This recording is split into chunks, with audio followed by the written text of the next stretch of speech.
Gravitas, co-presented by Skoda. Kushaq, choose what really matters. Here's something else that China wants to keep alive: the BRI debt trap, Beijing's tool to enslave poor countries.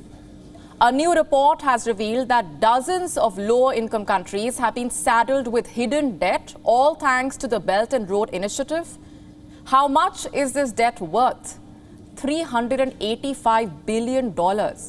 And how many countries owe this money to China? There are at least 42 of them. But the World Bank or any global financial organization is not aware of this debt. How is that even possible? Our next report tells you. $385 billion. That's the cumulative debt which dozens of lower-income countries have been saddled with, thanks to China's ambitious Belt and Road Initiative. This revelation has been made in a new report released by William and Mary's Global Research Institute. The report says that at least 42 countries have high levels of public debt to China, which is in excess of 10% of their GDP. This debt is hidden from the World Bank because the recipients are not central governments. Then who are they? State-owned companies, state-owned banks, joint ventures and private sector institutions. They've all struck deals with China under the Belt and Road Initiative.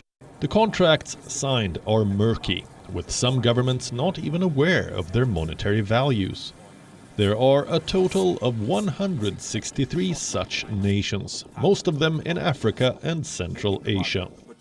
They've received a total of $843 billion from China to build roads, railway lines, bridges, hospitals, oil refineries, industrial parks, power plants, ports, and shipping routes under the BRI. The report says that when these countries could not take any more loans, the Chinese regime got creative. Instead of lending money directly to governments, it began giving loans to a constellation of actors, which are often backed by a government guarantee. This guarantee requires the government to pay up in case the parties involved could not. Only that they have to pay higher interest rates, that too within a shorter repayment period. What happens if they are unable to pay these loans on time? They will have to lease out the projects to China, meaning China will have full control over the projects. This has happened several times around the world. The Gwadar port in Pakistan has been leased to China for 40 years. The Obok military base in Djibouti has been leased for 10 years. Tajikistan had to cede more than 1,000 square kilometers of land to China for a petty loan. Laos had to let go of its entire national electric grid to a Chinese company. And the Hambantota port in Sri Lanka has been leased to China for a period of 99 years. What do all these stories tell you?